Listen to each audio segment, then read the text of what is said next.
Day 76 quality 19 and 20 पे आज हम बात करेंगे। क्वालिटी नंबर 19 क्या है? Versatility in general. वर्सेटिलिटी क्या होता है?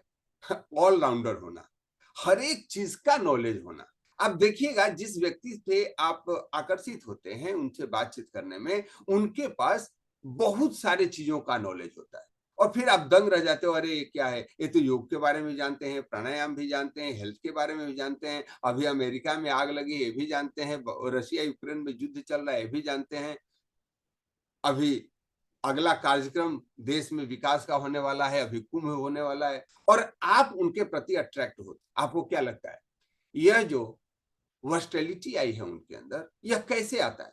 हर एक व्यक्ति आप देखते हैं कि वो किसी भी टॉपिक पे बात करते हैं। आज आप सुनते हैं, आप बहुत सारे लोग सदगुरु को फॉलो करते हैं। अब देखिए, सदगुरु को टॉपिक उठा करके वो ह्यूमन बिहेवियर पे उतना ही शालीनता से, सजगता से बात करते हैं जितना वर्ल्ड पॉलिटिक्स के बारे में बात करते हैं। जितने भी स्पीकर हैं टॉप के, आप उनको उठा के देखिए, चाहे कुमार विश्वास जी हो या संदीप माहेश्वरी जी, इनका पर्सनालिटी क्या है? वर्सेटाइल है। और उस वर्सेटाइल पर्सनालिटी के इंप्रूवमेंट के लिए आपको कुछ एक्शन लेने की जरूरत है। Versatility gives you the capacity to understand people. इस गुण के द्वारा आप लोगों को समझ पाते हैं। It produces a hunger to be a long life learner that continues personal growth throughout your life. जब आप चाहते हैं कि आपका जीवन वर्सेटाइल हो, तो आपको सीखने की प्रवृत्ति होती है, ज्यादा से ज्यादा सीखने की चाहत होती है। You become life long learner. कितने लोग यहाँ लाइफ लॉन्ग लर्नर है? तो आप सभी हैंड रेज कर सकते हैं। Yes, we are life long learner. हम सीखना चाहते हैं। यह जो आप प्रकरण सीख रहे हैं, यह आपके सिलेबस का नहीं है, आपको एग्जाम इसकी नहीं देना है, और यह एक प्लीजिंग पर्सनालिटी का बहुत महत्वपूर्ण गुण है। अब इस वर्सेटाइल जो आपका बिहेवियर है, जो गुण है, इसको इंप्रूव कैसे किया जाए? तो बात करते हैं इसके इंप्रूवमेंट के। क्या क्या कारण है? How to improve the versatility in general. ज्ञान का विस्तार करें, right. Broaden broaden your knowledge, यानी निरंतर सीखते रहें। इसीलिए कहा गया है कि जो सफल लोग हैं उनमें एक आदत जरूर होती है, बुक पढ़ने की, ताकि नए नए विचार, नए नए सिद्धांत, नए नए गुण सीखते रहें। नई चीज को सीखने के लिए आप कोर्स करें, किताब पढ़ें, अलग अलग विषयों की जानकारी प्राप्त करें। हंगर होना चाहिए, आज क्या नया सीखा, आज क्या नया सीखा। दूसरा चीज क्या कर सकते हैं?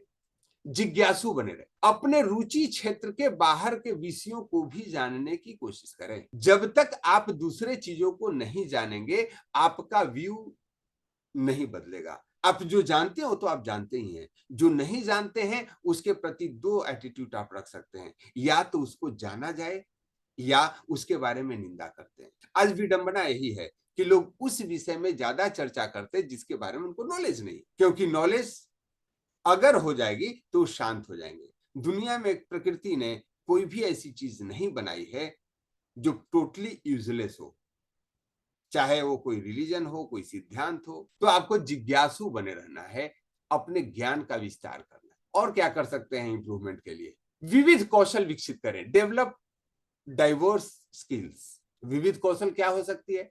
तकनीकी कौशल हो सकता है। अभी आप देखिए, कहीं आप जाते हैं और कोई बोलता है जूम अटेंड करने आता है, आप लोग प्राउडली बोलते हैं yes I can connect you on zoom. और कितने लोग बोलते हैं कि वो जूम क्या होता है? नहीं नहीं, मुझे तो इसको नहीं आता। बहुत सारे लोग बोलते हैं मुझे व्हाट्सएप नहीं आता, मुझे, मैं फेसबुक पे नहीं हूं। इसकी आवश्यकता है क्या? आवश्यकता है। यह आपके तकनीकी कौशल में आता है। अपने फील्ड से जुड़े हुए टूल्स और टेक्निक में दक्षता हासिल करें। बहुत सारे लोग, सर मैं टेक्निकली साउंड नहीं हूं, और यह साउंड वो पिछले 4 सालों से क्रिएट कर रहे हैं, तो सीख लीजिए। आपके इन 4 सालों के बाद पैदा लिए हुए बच्चे बहुत सारे टेक्निकल चीजें सीख लेते हैं। 8 साल के 10 साल के बच्चों को देखेंगे, बहुत सारे स्किल आ गए। क्यों? क्योंकि वो सीखना चाहते हैं और आप सीखना नहीं चाहते। तो अगर वर्सेटाइल नॉलेज चाहिए, वर्सेलिटी चाहिए, तो आपके अंदर यह गुण तो आना ही चाहिए, टेक्निकल नॉलेज को आपको बढ़ाना है। सॉफ्ट स्किल सीखिए। सॉफ्ट स्किल क्या होता है? Communication skill, team work creation skill, problem solving, समस्या समाधान स्किल, और अनुकूलता पर काम करें। जिस परिवेश में है आपको उसका नॉलेज तो होना ही चाहिए। और क्या कर सकते हैं इसके लिए? रचनात्मक सोच, कंस्ट्रक्टिव थिंकिंग, नए विचारों और समाधान खोजने की आदत डालें, नए विचारों को समझने की आदत डालें। और इसके लिए कंफर्ट जोन से बाहर निकलना। ध्यान रखिए, जब तक आप एक्स्ट्रा स्टेप नहीं चलेंगे, एक्स्ट्रा माइल नहीं चलेंगे, तब तक आपके अंदर रचनात्मक सोच नहीं आ सकती। रचनात्मक सोच में प्रयास लगता है आपके राइट साइड ब्रेन का। यस जेंटलमैन, आपका लेफ्ट साइड ब्रेन से आपके जितने भी काम आप करते हो उसको सुगमता से कर सकते हो। लेकिन जब ही आप न्यू स्किल की बात करते हैं, नया चीज सीखने लगते हैं, तो आपका राइट साइड ब्रेन एक्टिवेट होता है। और जब तक दोनों ब्रेन एक्टिवेट नहीं होता, आप इसका समुचित उपयोग नहीं करते। तो न्यू स्किल सीखने के लिए आपको कंफर्ट जोन से बाहर निकलना पड़ेगा। एक्सपैंड इट, नई चुनौतियां स्वीकार करें। टेक द न्यू चैलेंजेस, ऐसे काम लें जो आपके वर्तमान कौशल के बाहर का हो। और कभी भी जो चैलेंज है उसका मतलब ही है कि जितना कर रहे हैं उससे ज्यादा।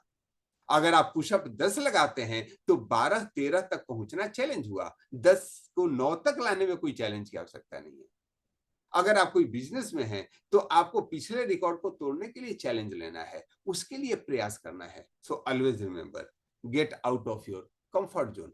इस सबसे क्या होगा, आपका वर्सेटाइल होगा, लैंग्वेज आपकी वर्सेटाइल होगी, आपका एफर्ट्स, आपके जो पर्सनालिटी है वो वर्सेटाइल होगा। अनिश्चितता को अपनाएं। अरे बड़ा मजेदार चीज है, जो निश्चित है वो तो निश्चित है। कभी कभी उन चीजों को अपनाएं जो आपको नहीं पता है। यू आर नॉट डिफिनेट कि ये होगा या नहीं होगा। Take the challenge and start doing. करने के बाद आपको पता चल जाएगा। अपरिचित परिस्थितियों में निर्णय लेने का अभ्यास करें। जो चीजें आपको पता है उसके विषय में तो निर्णय लेना बहुत आसान है। जो चीजें में संदेह है, जो चीजें अनिश्चित है, उसमें डिसीजन लेके देखें और अपने डिसीजन को सही करने के लिए प्रयास करें। यस, अंतर व्यक्तिगत कौशल सुधारें। इसका मतलब क्या होता है, बिल्ड इंटरपर्सनल स्किल। विभिन्न क्षेत्रों में सहयोग करें, अलग अलग उद्योगों या बैकग्राउंड के लोगों के साथ काम करें। कभी कभी क्या होता है, हम लोग सिर्फ अपने फील्ड की बात करते हैं, दूसरे फील्ड के लोग जो हैं उनसे भी इंटरपर्सनल रिलेशनशिप रखें, उनसे जान पहचान बनाएं। और यही आपको पर्सनैलिटी को, मैं कुछ लोगों को सुनता हूं तो दंग हो जाता हूं, राइट। राम वर्मा सर पहले एनएलपी सिखाते थे, अभी हिप्नोसिस भी सिखा रहे हैं, और अभी वो गट माइंड कनेक्शन पे बात कर रहे हैं, फूड पे बात कर रहे हैं, क्या खाना चाहिए क्या पीना चाहिए। ये क्यों होता, कैसे होता है? क्योंकि उन्होंने अलग अलग बैकग्राउंड के लोगों के साथ काम करना शुरू किया। उनके उन चीजों को चैलेंज के रूप में लेना चाहिए जिसमें उनकी नॉलेज नहीं है, और वो बोलते हैं कि यह चीज मैंने उनकी बुक पढ़ी और हमें अच्छा लगा, आजमाया और आपके सामने बोल रहा हूं। ये होता है वर्सेटाइल पर्सनालिटीज। भावनात्मक बुद्धिमत्ता, इमोशनल इंटेलिजेंस। अपनी और दूसरों की भावनाओं को समझें और मैनेज करें। आप देखिए, किसी व्यक्ति से आपका संबंध अगर बेहतर नहीं है तो एक बार उसको चैलेंज के रूप में लें और सोचने की कोशिश करें कि उसका जो व्यवहार है, उसका जो सोचने की जो क्षमता है, वो कैसे लोगों के प्रति उसका आकर्षण है, कैसे लोगों के साथ वो मिलकर रखता है। और जब आप काम करेंगे तो पाएंगे कि उसके कुछ वीकनेस है या कुछ स्ट्रॉन्ग पॉइंट है जिसकी वजह से वो इन लोगों की बातों को मानता है। और आप आजमा करके देखिए, इसको बोलते हैं इमोशनल इंटेलिजेंस। आपको दूसरे के भावनाओं को बुद्धिमत्ता पूर्वक समझने की आवश्यकता है। और यस जेंटलमैन, अपनी सोच में बदलाव लाएं। Adopt your mindset. हम जो सोचते हैं अगर उसी पे टिके हुए हैं तो कटरता है। हमारी सोच ब्रॉड हो रही है क्या, हमारे सोचने के नए तरीके आ रहे हैं क्या। परिवर्तन के लिए तैयार, बदलाव को अवसर के रूप में स्वीकार करें। सामान्यतः जड़त्व का नियम हर व्यक्ति पे लागू होता है। हम जिस स्थिति में उसी में रहना चाहते हैं, और यही कारण है कि हम एक तरह, फिर नई चीज जो आता है उसके प्रति एक रिपल्सन होता है, एक रेजिस्टेंस होता है। वर्सेटाइल पर्सनालिटी के लोग परिवर्तन के लिए हमेशा तैयार हैं। और दुनिया का सबसे अकाट्य सत्य है, परिवर्तन होगा। जो जैसा है वैसा कदापि नहीं रहेगा, प्रकृति का नियम है। या तो विकास करेगा या विनाश करेगा, दोनों कंडीशन में परिवर्तन है। आपकी जो स्थिति है अभी, या तो उससे बेहतर होगी या बदतर होगी, can not be the same. तो बेहतर करने के लिए आपको हमेशा तैयार रहना है, नहीं तो बदतर तो अवश्य संभावी है। यानी परिवर्तन के लिए सदैव तैयार रहें और पॉजिटिव रहें, सकारात्मक रहें। समस्याओं पर नहीं बल्कि उनके समाधान पर ध्यान दें। फोकस करना है, लेकिन कहाँ? Not on the problem, on the solution. जब भी कोई प्रॉब्लम आपके साथ आती है, देखिएगा दो तरह के लोग रिएक्ट करते हैं, दो तरीकों से, क्यों हुआ, कैसे हुआ, और दूसरा सोच होता है अब इसको कैसे ठीक किया जाए। और जिस समय आप कैसे ठीक किया जाए पे फोकस करते हैं, उन चीजों का इंपैक्ट खत्म हो जाता है। कौन से डॉक्टर आप बनना चाहते हैं, पोस्टमार्टम करने वाला या लोगों को ठीक करने वाला? दो तरह के डॉक्टर होते हैं। एक मर गया, क्यों मरा, उसको पोस्टमार्टम कर रहे होते हैं, मर्चरी के विशेषज्ञ होते हैं। और कुछ इसको ठीक कैसे किया जाए, मरने ही न दिया जाए। आपको अपनी सोच को सकारात्मक रखना है, समस्याओं पर नहीं बल्कि उनके समाधान पर ध्यान देना। Yes gentleman, quality number 20। Quality number 20 क्या है? Fondness of people.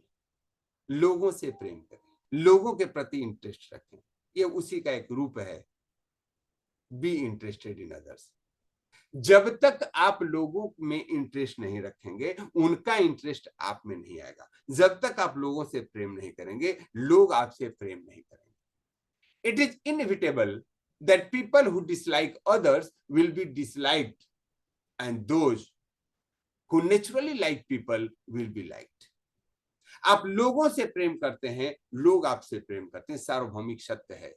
और अगर आप लोगों को हेट करते हैं, लोग आपको हेट करते हैं। आप देखिए, जब ही स्वामी विवेकानंद की बात होती है, पूरा दुनिया उनके प्रति श्रद्धा का भाव रखता है। मानवता का के प्रति उनका एक बहुत ही बृहद और व्यापक सोच था। और जो ही बात हिटलर की आती है, हर एक आदमी के मन में घृणा हो जाती है, क्योंकि वो एक बहुत बड़ा जल्लाद था। वह लोगों को डिसलाइक करता है, लोग उसके मृत्यु के बाद अभी भी डिसलाइक करते। विवेकानंद जी लोगों को प्रेम करते थे, लोग अभी भी उनको प्रेम करते हैं। यही आपके लिए भी एप्लीकेबल है। जब आप लोगों में इंटरेस्ट रखते हैं, लोगों को प्रेम करते हैं, लोगों को लाइक करते हैं, पीपल स्टार्ट लाइकिंग यू। तो इसकी आदत डालनी है। How to develop this quality. Now the action step, do your rating. अब आप देखें इसमें क्या रेटिंग देते हैं। क्वालिटी नंबर पहले 19 की बात करते हैं, right? Get feedback and list down things to improvise. ये दो क्वालिटीज जो हमने आज देखा, इन दोनों क्वालिटीज का आपको प्रैक्टिस करना है।